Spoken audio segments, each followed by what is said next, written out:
Hey guys, so I just tested, this is I think my 5th or 6th ride with the Elves Falath EVO. Finally we changed the wheels from Elite Metron to Elite Drive 50D wheels, and with the Metron we had the 65 zone. It rides better, but let's start all over. I'm gonna take a quick shower and then we're gonna do full review regarding the bike, regarding the equipment, what I like, what I don't like, what I'm comparing it to. So yeah, be here in a sec.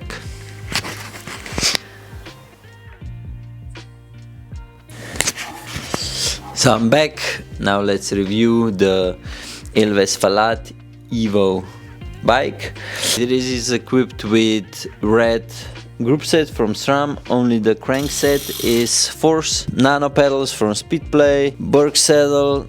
I just put on my first Berg saddle from it's called Hlot. These are the wheels that I also tested, the Elves Falath and BMC Machine Air.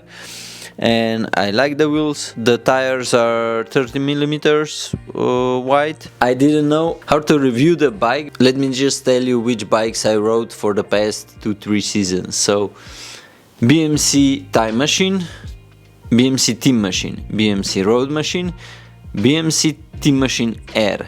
Then I rode the Colnago V4 RS. Then I had the Pinarello F5, which was fully pimped out with, and then it was the Elves Falath and now Elves Falath. What I want to say is, it's hard for me to compare this bike to those high-end bikes. Maybe some will say, yeah, Pinarello F5 isn't really a high-end bike. But to me, it rode really good.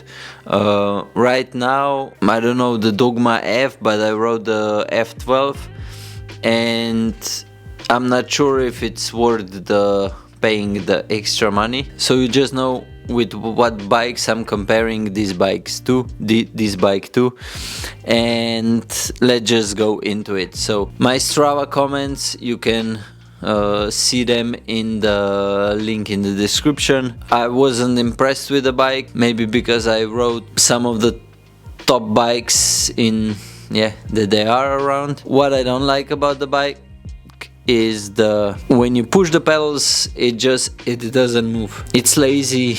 When you push on the climb, it's lazy. It just, the transfer of power to the road, it just isn't good. So yeah, when I thought that when I changed the wheels that the ride will be a lot better.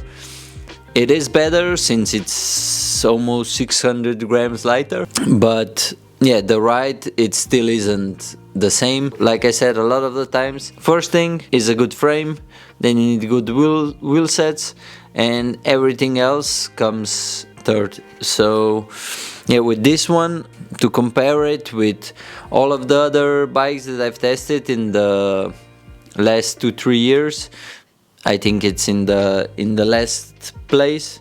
Now let's try to compare it with bikes that are mid-tier, so from, let's say, around 4,000 to 7,000 range from all of the better brands. I rode Scott, I rode Pinarello F5, and I don't know, maybe some other brands that I don't know, that I don't think of it right now.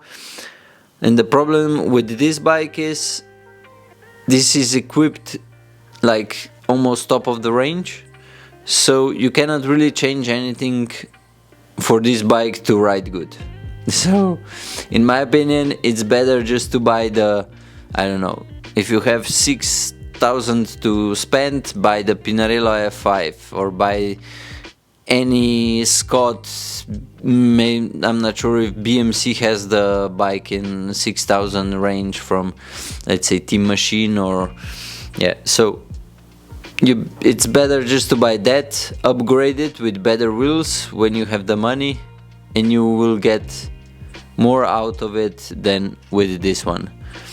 Keep in mind, I really like the Vanyar, in my opinion, was a good bike, but this one, the last time I rode a bike with this characteristic was the Olympia. I'm not sure what's the name, but yeah, we were a distributor probably 10-15 years ago for that brand, and the bike just didn't rode well. So yeah, on the flat, when you had good wind, yeah, it was good. This bike is as well.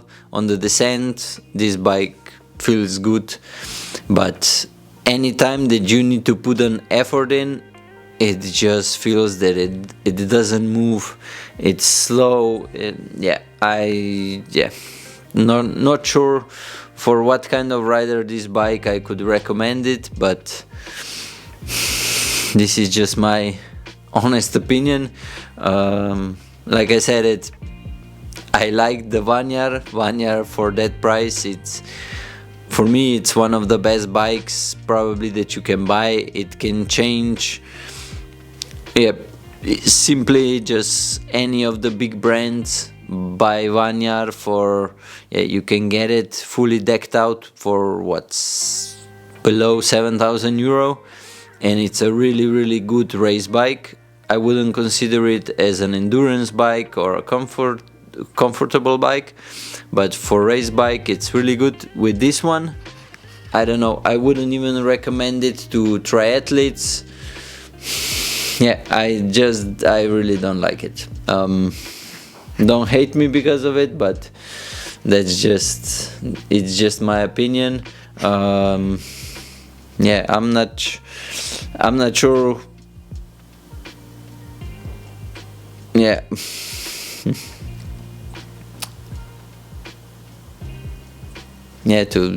Let's just score the bike, and so looks wise, I'm not a fan. This thing here, spacers here, this bulky part here, I don't know, I don't like it. When I first saw it, I didn't like it. It feels fast, but it's just not. So looks wise, in my opinion, it's like a 3 out of 10. You guys can decide.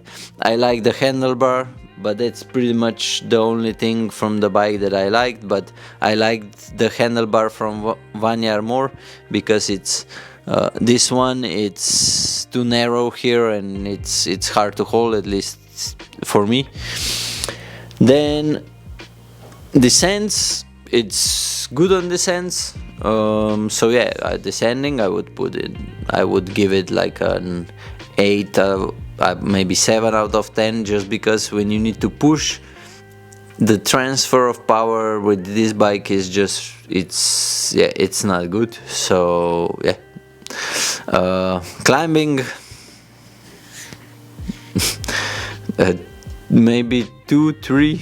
So it's not good.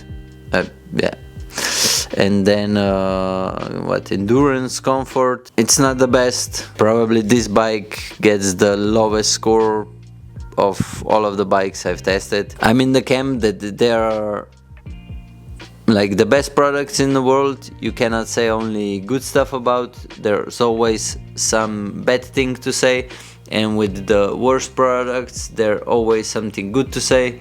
But with this one,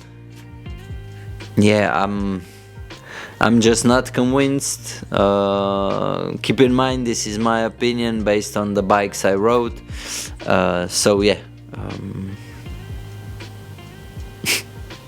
I think it's just the best to leave it at that.